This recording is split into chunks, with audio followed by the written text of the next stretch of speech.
later in my talk. I apologize, I'm not Vince. So if you're here to see him, if you walk out, I will not be offended, but apparently he has pneumonia after going to GrrCon. So I feel for him, but the reality is that's the reason I get to talk here, which is super cool. Myself and Chris Bissell are the only two people that have volunteered since year one.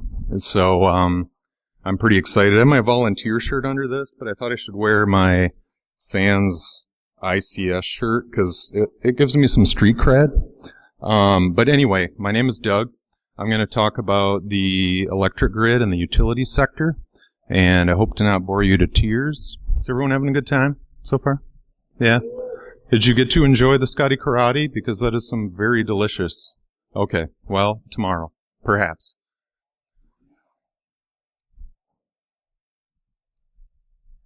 All right. If you'd be so kind as to read that, it would really help me not get fired, which is important to me because I love my job.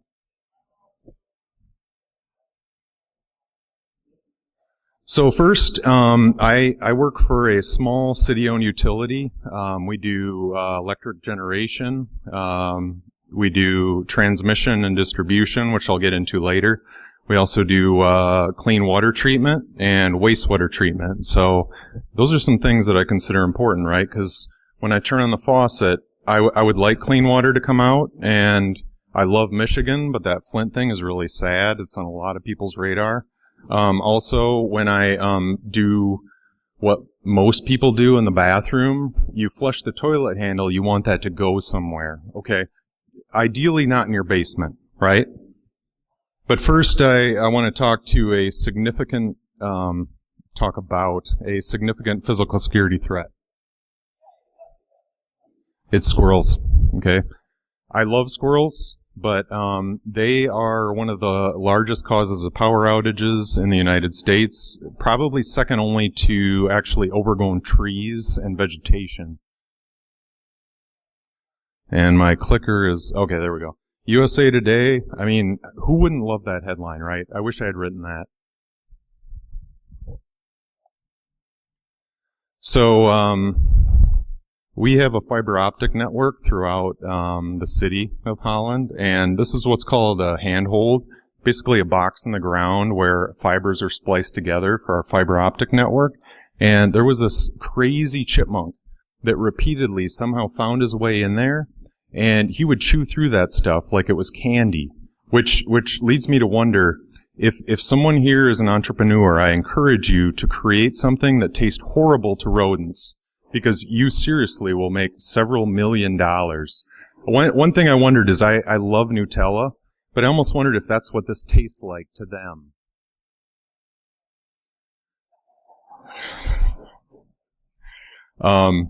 Yes, beer is good. Anyway, if you have a sensitive stomach, there's a real-life dead squirrel picture coming. It's not that terrible, okay? I'm sure you've seen worse things, perhaps here.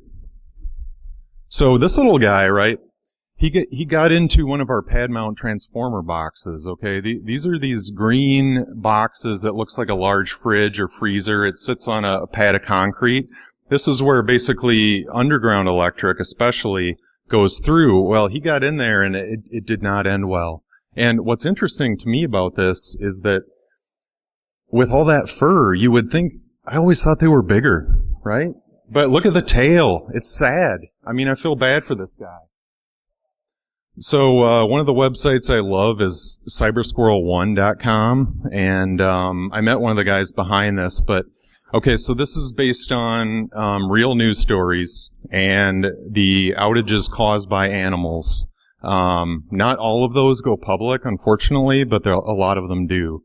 So if you look down at the bottom, squirrel outages 743. They are busy.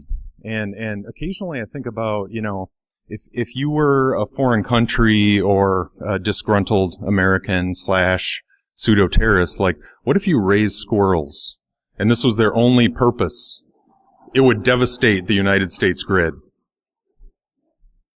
Also, what's weird is down below, you can't see it, but snakes. We had that too. those things can get up in your transformer box because, I mean, kind of like mice, right? They can fit through this tiny little hole. Well, they get up there and they cross a couple wires and they get cooked, but that also causes outages. Birds and raccoons are also, you might call them public enemy number one. So by comparison, right, I'm here, you're here, we're at GrrCon. We love InfoSec, but in reality, how many power outages have been caused, known power outages have been caused by the cyber threat? One. Okay? The graph I showed you before, this is like the last 6-8 months. This is like the last, 10 years. Okay? The Ukraine, which I'm going to talk about that later. It's an amazing story.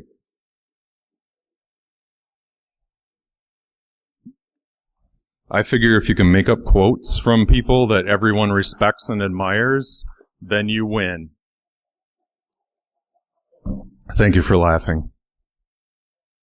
So what are some solutions to the squirrel problem? Birds of prey. In the Netherlands, they're actually training eagles to attack drones. I saw a video of that. It's unreal, right? Maybe a bobcat? I don't know if you train them right. I mean, those things would eat squirrels for breakfast, lunch, and dinner. But my thing, I love squirrels. They're kind of adorable, and my dog loves to chase them, so I thought, what if we taught them to read? Think about it, okay?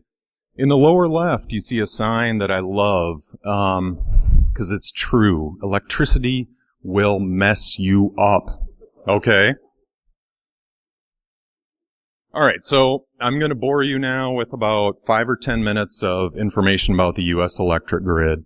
And if there's any electrical engineers in here, I apologize in advance because you'll probably scold me afterwards. Okay, so you have voltage.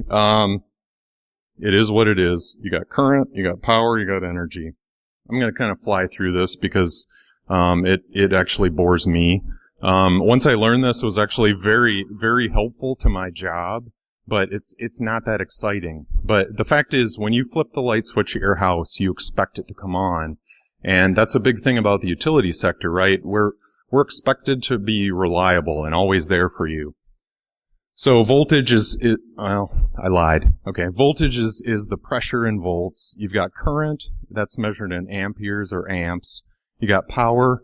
We'll talk about that in a sec. And then you've got energy, which is delivered and usually measured by your electric meter in kilowatt hours or megawatt hours. How much is a megawatt, you might be asking? I know you are. I can see the curious faces, even from here. So 1 megawatt will power 10,000 100-watt light bulbs, or 250 homes in Arizona, because you run your AC down there, and about 800 average homes in North America at any given moment. And this is a great graph. I wish it showed up better, but more or less you have a generating station, which is on your lower left. Then you have what's called a step-up transformer, and what that does is it brings the voltage up to much, much larger numbers than it comes out of your generators with. And the reason for that is over long distances, transmission of power, there's less loss through the lines if you raise the voltage. So where I work in Holland, we have usually 138 kilovolts. You're also going to see higher numbers, 230. And if you're ever out in the country and you see those big metal, giant, tall towers, those are even higher. And if you're curious, you go online. There are people whose job is to repair those, but they work from a helicopter. Okay, they sit on this mesh grid that absorbs static, and basically, if you touch 2 of those wires, you're more or less instantly turned to dust. Or, well, okay, I exaggerate a lot, but basically, it's going to end badly for you. You're going to turn into a crispy cookie. Okay, and generally we try to avoid that. So, okay, the long distance power line runs are there. Sometimes you'll have a transmission customer who's actually going to redistribute that. And I want to clarify now, there's transmission, which is usually long distance, and then distribution, which is usually localized and lower voltage. And then goes over to a step-down transformer, that green box toward the right, and that brings it down to a level that can be consumed. So for business customers, you're talking about fairly high voltage, more than you and I have in our homes and apartments. But that brings it down, and there's going to be, I can't read that number anymore, I'm old. So 26 kilovolts, 69 kilovolts for the commercial or industry, and a lot of times that's three-phase, and I don't want to talk about three-phase versus two-phase, because even I get confused, and I love IT, but I'm not that smart, okay? So then in the lower right, you have your house, and that's usually either 240 volts or 120 volts. And this is an interesting map. This is different regions of the grid in the United States and how they're divided up. And if you see the pink one, you've got Michigan. It's kind of neat. It's pink, I guess. I don't know. RF is reliability first, and they were appointed by NERC and FERC, which we'll talk about later, to basically make sure that our electric grid in Michigan is reliable. So we're in that region. This graph is mostly focused on generation, okay, making of power. And then this one gets more interesting. This is more about the transmission, which I talked about, moving the electricity through the system. I also really like, personally, how Texas is its own thing. And that makes me think that at some point they might decide they want out of the U.S. Because apparently there are a number of people that feel that way, but no offense if you're from Texas. It's a cool state. So you have the west side, including Canada, of the United States, and the east side and Texas. And here what you have is some transmission organizations. Now, what I don't quite understand here is there's a whole lot of gray area. I don't know if out west they kind of do their own thing. They might, cowboys and whatnot. But in Michigan and Minnesota, we're in MISO, the Mid-Continent Independent System Operator. Because power side, we love acronyms too. So I like Grumpy Cat. And if anyone is aware, the 2003 rolling blackouts, if you're as old as me, you might remember that. It basically started in the Midwest and rolled eastward toward kind of populous places like New York City. And that's what brought about the government to say, hey, we got to fix this, right? NERC is the National Electric Regulatory Commission. And then there's FERC, which is federal, same acronym. But like most InfoSec people, basically compliance is what drives a lot of our jobs. So I'm not against it. This is a really awesome image of basically the rolling blackout in 03. And you see New York City is all gone dark. The sad fact is this is a made-up image. And I use it anyway because it's so cool. The real satellite imagery is actually much less interesting.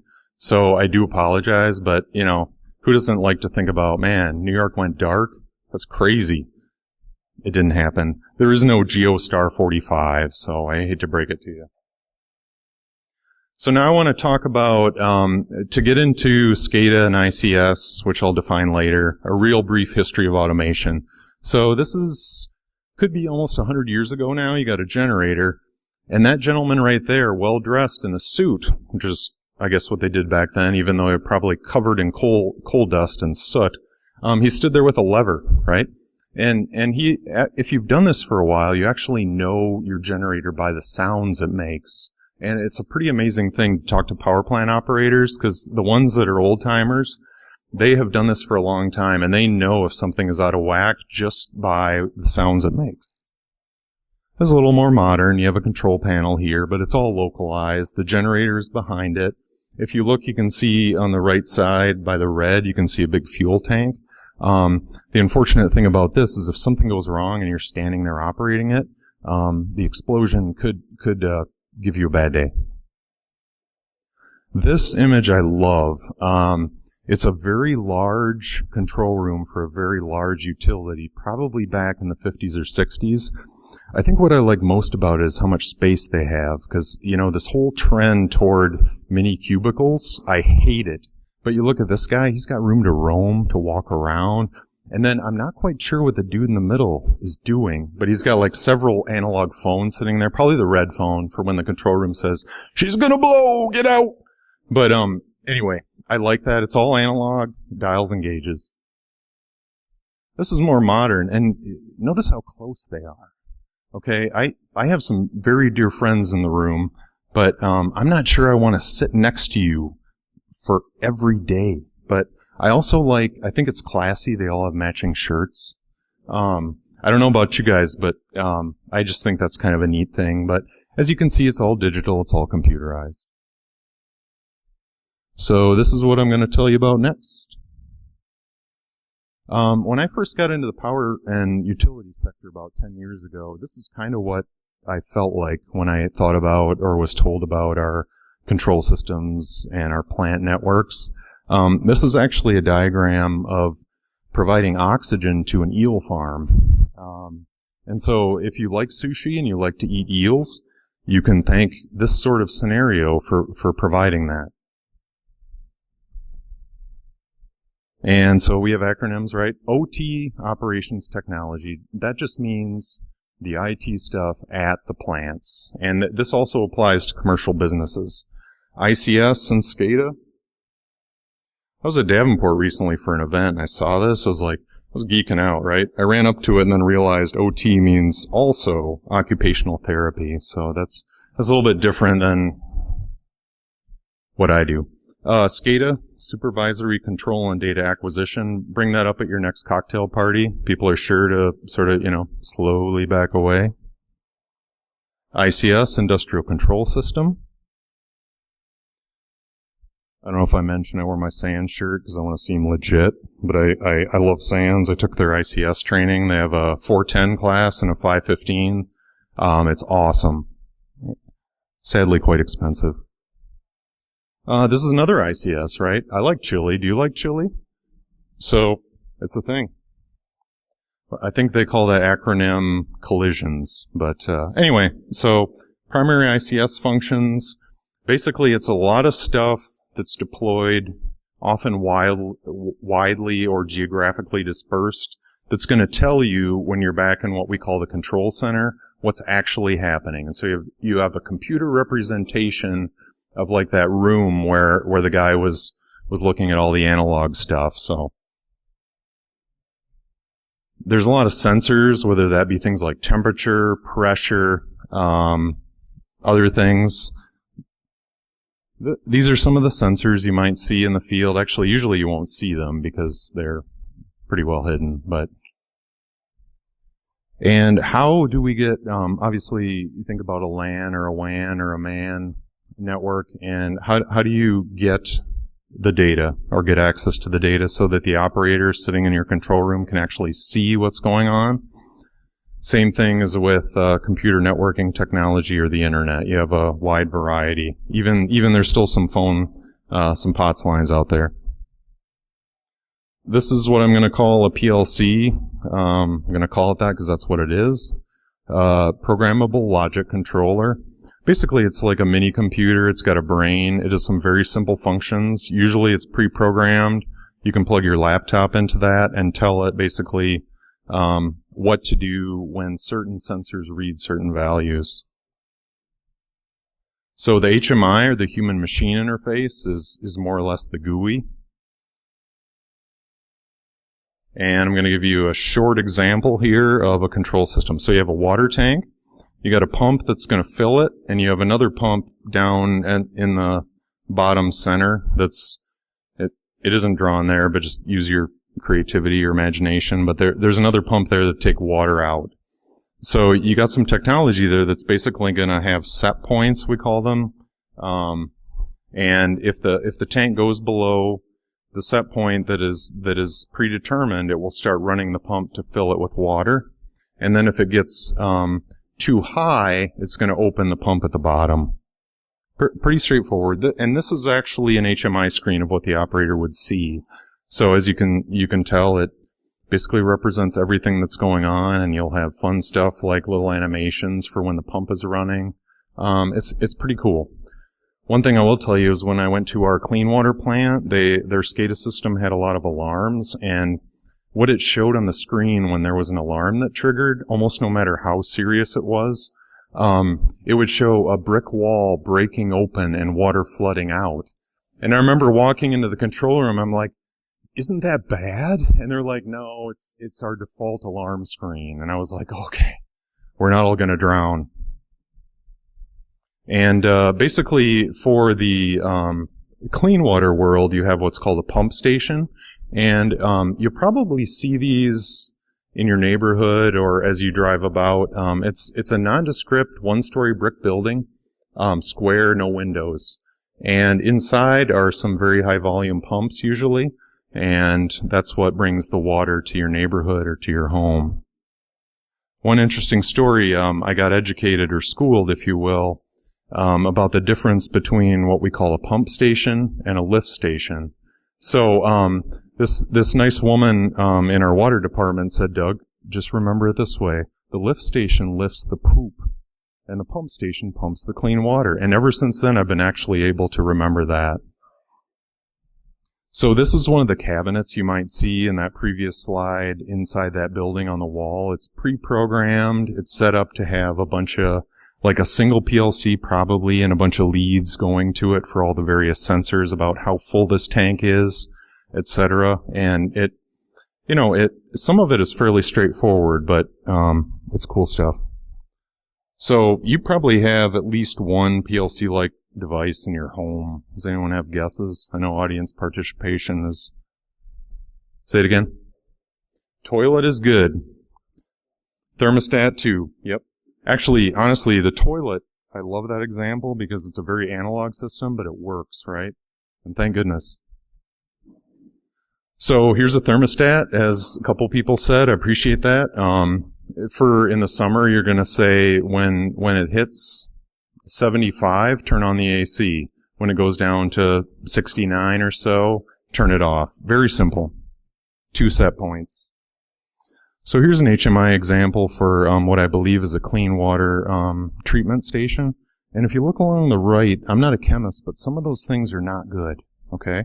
Sulfuric acid, citric acid, sodium hypochloride. See, I can't even say it. That's how difficult it is. But I found this on a vendor website, and it's a real-life control system somewhere in the United States. And one thing, if you're in the utility space, I would encourage you is, I know every vendor needs to have on their website, like, hey, we did this for Holland, or we did that for Grand Rapids or Wyoming, but kindly ask them not to do this, okay? Because, I mean, make it a little bit harder for the bad guys and gals. This is perhaps my favorite HMI example. So I enjoy beer, maybe more than I should, but I was in Cleveland. I was touring Great Lakes Brewing Company, and I saw a guy sitting at this computer, right? It's beer SCADA. It was awesome. Okay, so I was like, dude, can I take a picture of that? Because my guys at the plants are going to love this. And they're like, sure, go ahead. And actually, this is a very common system you'll see for water, clean water and water treatment plants. I won't say the vendor name because OPSEC. So control system security, I feel, is very important. Now, I know IT security is important for the business side and the corporate side, but if we don't keep this stuff secure, then bad things can happen. And I don't know about you, but again, back to the bad toilet jokes, right? I want that to work. Okay, and I also like clean water, and I have no interest whatsoever in digging a latrine in my backyard like every month or so. And sometimes the two worlds collide. Okay, you've got IT, and then you've got OT, or operations technology. If you've been in InfoSec for a while, you got the CIA triad, right? Well, the joke is in OT, it's just availability and everything else comes second, which is partially true. And then when I first got into working for a utility, everyone loves acronyms, but if you look on the right, upper right, that's kind of there, or sorry, that's me, right? I like screen beans, and I was very confused. HMI, PLC, RTU, Modbus, which is a protocol, also DNP. SCADA World has some really interesting protocols. Most of them, like things nowadays, are shoved into TCP/IP as a carrier, but some of it doesn't do security so good, but I don't really want to talk about that because I don't want to give you bad ideas. So there's challenges, right? Operations is expected to function 24/7, 365. Sometimes when I first started working for the utility, it was difficult because I try to be nice, but people just didn't like me. You know, you go and talk to the operators about security, and they're like, yeah, go away, kid. You know, and this was a long time ago, okay? Before the gray was in my beard, but then, over time, people are people, and they're really nice guys, and I also found out that there's the joke about cops and donuts and coffee, but the same works for operators. Also, if you bring pizza, you're like best friends immediately. And those guys have a hard job, right? A lot of times they're working 12-hour shifts.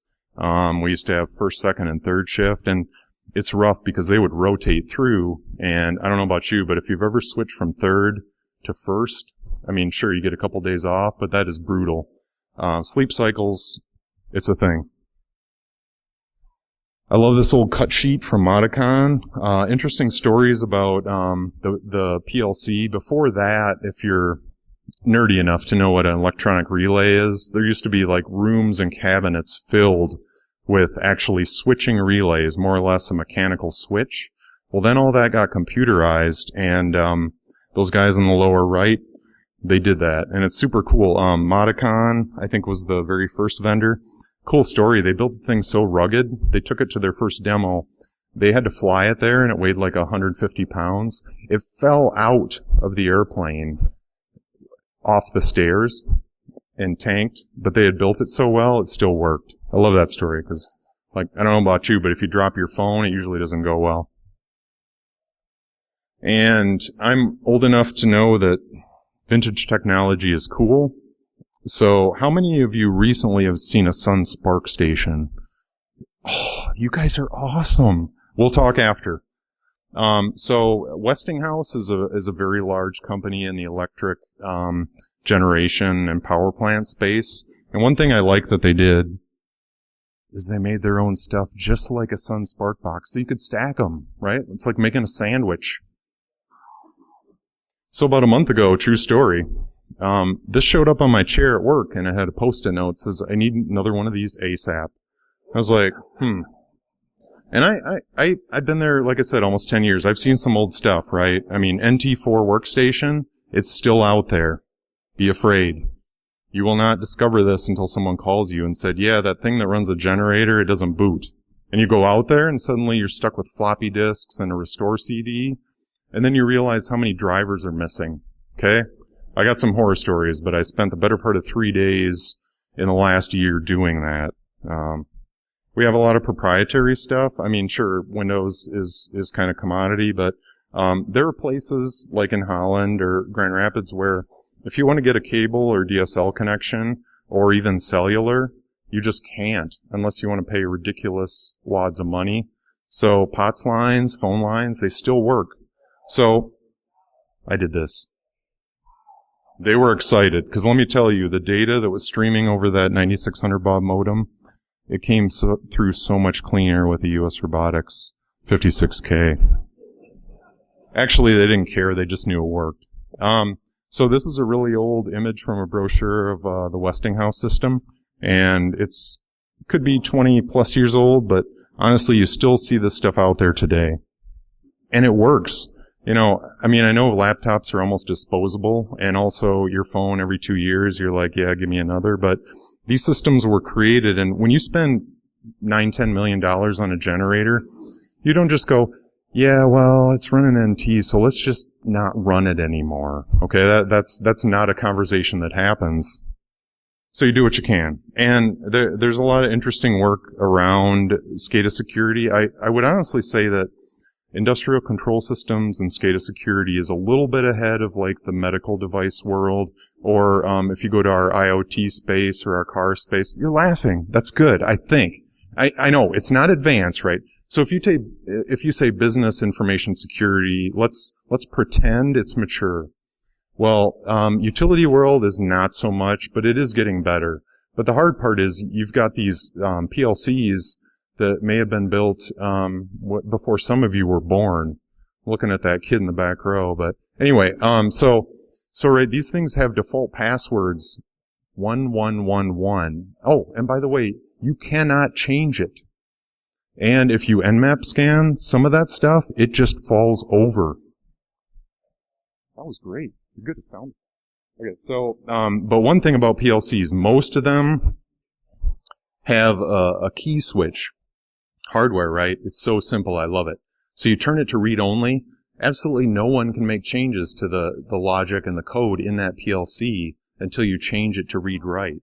And funny story, I was at a Rockwell Automation event actually here in August, and I was sitting next to some young guys, and they were contractors doing integrations. Rockwell and Alan Bradley are some of the big people in that sector, and they were programming ladder logic, and they were really smart, okay? And I was like, you ever think about the security of that? And they're like, no, not really. And there were some good security presence here, some good vendors and people talking that, but they're like, did you ever think about turning your PLC to run only mode? And they're like, oh, that is ingenious. And this was like a month ago, right? So there's still a ways to go. OS patching, it can be the bane of the existence of the operators in the utility sector. Vendors are getting better. Like, they'll tell you which Microsoft or Red Hat patches to install and when to install them, because they got to vet them through their process. But connectivity too, kind of like this. I mean, talk about an air gap, right? You're playing computer against a chess. Wow. Let me try that again. You're playing chess against a computer, right? And the guy's on the phone telling the other guy where to put the pieces. Okay? That's an air gap. Also, I like to joke about how the nuclear sector, you're federally mandated to have air gaps, which still doesn't stop things like USB sticks that are infected and other vectors, but the older I get, the more I want to work at a nuclear plant, unless it has a problem. Another couple quotes for y'all.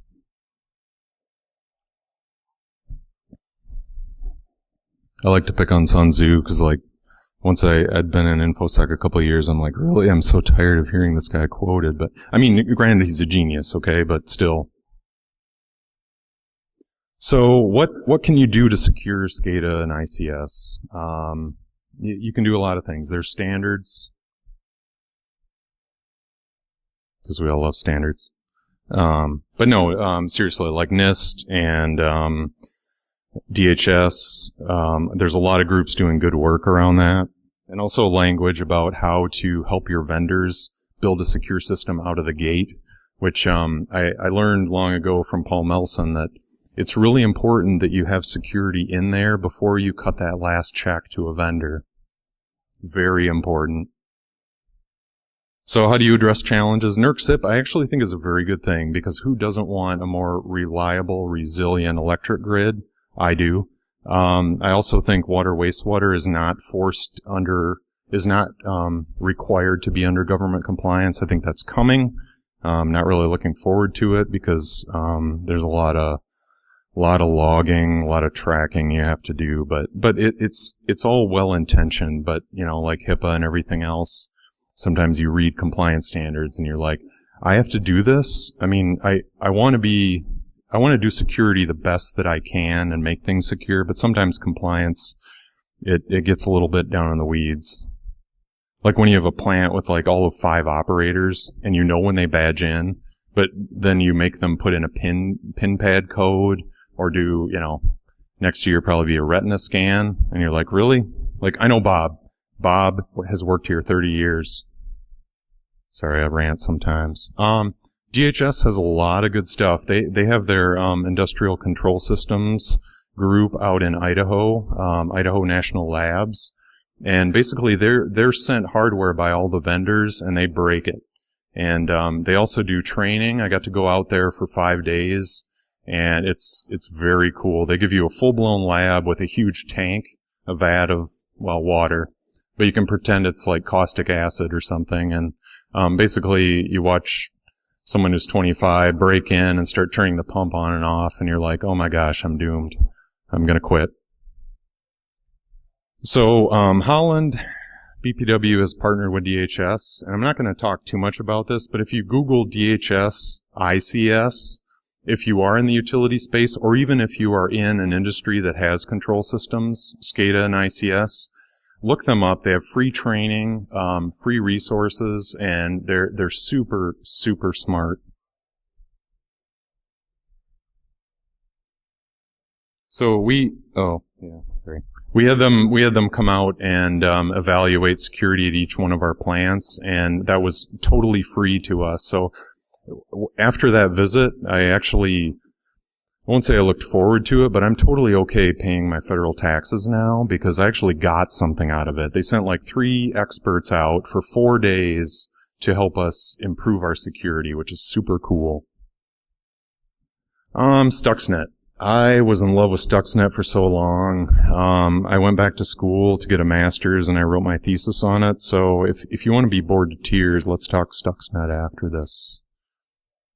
Or not. But anyway, Vanity Fair did a story with a German researcher, Ralph Langner. If you look it up, it's really hilarious because they focused a lot on what tie he was wearing and what shoes. Because I don't know about you, but Vanity Fair is known for hard-hitting infosec. Like, no. Oh yeah, there's Mr. Kaspersky. He's looking good there in Russia. So last December 23 in the Ukraine, power went out to a lot of people, and that's kind of my favorite thing to talk about. So for the next 10 minutes, that's what I'm talking about. And like I said toward the beginning, this is one of the first known power outages caused by the cybers, or basically an attack group. Most people believe it was Russia. I'm not here to discuss that, but it makes sense. Just like with Stuxnet, you had the U.S. and Israel allegedly behind it, which makes sense. So sometimes government speak gets weird, right? Mitigating adversarial manipulation of industrial control systems as evidenced by recent international events. Really, how hard is it to type Ukraine? I mean, I get it, right? They have to be a little careful. I like this a lot better. So some of the smart people at SANS ICS Group and the Energy ISAC, they got together and they actually, the coolest thing about the Ukraine incident is the people in charge at these 3 utilities that were attacked actually invited experts to analyze their data, and they actually had data, okay? So log files, I don't know if they had PCAPs, right? But it's pretty amazing. So what happened in the Ukraine? Well, about 250,000 people, roughly, who were served by 3 different distribution companies, were out of power on December 23rd, late afternoon, for anywhere from 3 to 6 hours. Now, you know how it gets in Michigan or the Midwest in the winter. It's not a good time to not have power, okay?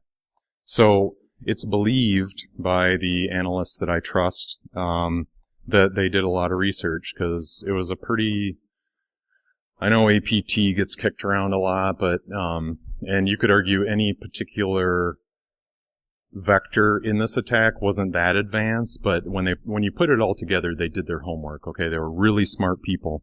So they picked 3 companies, these distribution utilities, that their job was just to get the power to your home and your business. They picked on them because they were fairly technologically advanced. And like that slide I showed you earlier, a lot of the information could be found in Google searches and looking at vendors. OPSEC. Okay, I'll say it again. Phishing. I know social engineering is kind of depressing, frankly, because people are people, and I really like people, but there's always that one person at your company that's going to click. I mean, almost no matter what, even no matter how ridiculous it is. But here's the thing. This was spear phishing. They sent a Word or Excel document that claimed to be from the generation company that they bought their power from. Okay, I'm sorry, but are you really not going to open that? It had their logo and everything. So they opened it and they're like, I don't read or speak Russian or even really English all that well, but it basically said if you want to see the content, click enable macros. And, you know, that's a bad day, right? So after that, it went out and downloaded a variant of a kind of utility-specific piece of malware called Black Energy. This was variant 3. And at some point, I think social engineering will always win, but that's sometimes why we have jobs, right? The detection for when things do go awry. User awareness training is great. I'm a big fan, actually, even though I sound kind of discouraged about it sometimes. So yeah, enable macros, done. And then they established persistence, because once they had that macro run to run the VBA code that went down and pulled down malware and command and control stuff and phoned home, then they started to, in that business network, right, they did the usual pen tester thing. They exploit and pivot, keep going around inside that network until they've got a firm foothold. So even if one computer gets reimaged, they're still in. And then they were able to harvest credentials and escalate privileges. And you're here at GrrCon, so you probably know a lot about that, or you go to some of these talks and you're like, oh, they can do that too? Yes, they can. It's believed they already knew what software these utilities were using, and they created, it's also believed they created a test lab. Okay, so this was not some kid in his mom's basement like, I'm gonna turn off your power, yay! Sorry, that was really embarrassing, but, so they also discovered that once they were on the corporate or business network, they could get to the SCADA network, through a VPN, and even internally, they had to use a VPN, but they pwned that too. So, all three utilities had different, software they were using for their operators, HMI, and so clearly, they learned that software, because when you're going to go in and do something as serious as cut power to 250,000 people, right, you do your homework. So I don't believe this is an opportunistic attack. A lot of time and effort was involved, and, yeah, test lab, I said that already. So what happened? Well, the lights went out, okay? There's an awesome story by Kim Zetter on Wired, who wrote the book Countdown to Zero Day, which was about Stuxnet. So, of course, I'm like one of her biggest fans. But she wrote a really extensive article for Wired. If you Google Kim Zetter and then Ukraine, you'll probably find it. But it really does a play-by-play, right? Okay, so I talked about operators sitting in the plant. December 23, 3 or 4 in the afternoon, you're getting ready for maybe a Christmas break, and you're sitting at your computer, and all of a sudden the mouse starts to move. Okay, your day gets worse. Then suddenly you see the mouse go over to open breakers. Well, the way electricity works, when you open a breaker, people are losing power. So the guy's sitting there, and he had already cleaned up his desk and, thrown away his fast food garbage and whatnot, right? He's ready to get out. And suddenly he's like, grabs the mouse, starts doing things, and they change his password, right? So the screen goes locked, and he can't log in. Okay, that's that puts the fear in my heart and soul. But then, oh yeah, sorry, I did a screenshot, so there you go. So yeah, remote access Trojan. That was in control. Then they locked his account, so he could not actually re-log in to close the breakers and restore power. Then got worse. So these guys, I got to tell you, they knew what they were doing, or gals, probably both. But in the utility space, you have a lot of these things that convert serial communications to Ethernet for long-distance runs or over fiber. They figured out that some of the firmware in those was vulnerable, and they bricked them. Okay, so suddenly your remote comms are gone. Then, this is the part that really, honestly, I almost threw up when I was reading this report. They got into the UPS systems that they used at all of the control centers and realized that they hadn't changed the default passwords. And I know that's new to all of you, right? So they Googled the UPSs that they were using once they found the web interface or what have you, and they scheduled those things to shut off at all 3 control centers at those different companies within 30 minutes of each other. Okay, so you start opening the breakers, power starts going out, they can't re-log in. Well, guess what? You switch over to generator, right? You're still going through a UPS. When your UPS shuts off, as the attackers had scheduled it to do, your computers do nothing. And, yeah, that got to me. So what's the good news? The good news is that in most utilities, water, wastewater, or electric, you still have the ability to send a person out there and to manually operate things locally, which is huge, okay? So they had to roll all their trucks, and these companies were not big enough that they could send someone to every substation or every place where basically they had no comms. So like a lot of utilities, Holland as well, you have these reciprocal agreements. So like Consumers Energy, if you have a really bad storm, you call, kind of phone a friend, just like with security. If you have an incident, you're like, I don't know what to do. I think I'm going to get fired and I'm really scared. But they called in other people in the area, so they came in to help, which is really cool. And, that is one nice thing, no matter how scary, this is, or people try and, talk up like the grid is vulnerable. Well, it is, but so is everything else. And things like local control actually give me a lot of peace of mind. So, thank you for sitting through this. And, again, I want to say that Vince, if you're listening, I hope you feel better. He had pneumonia after going to DerbyCon, so that's why I got to be up here, talk to you nice people. So I'll be around if you got any questions. Thank you so much.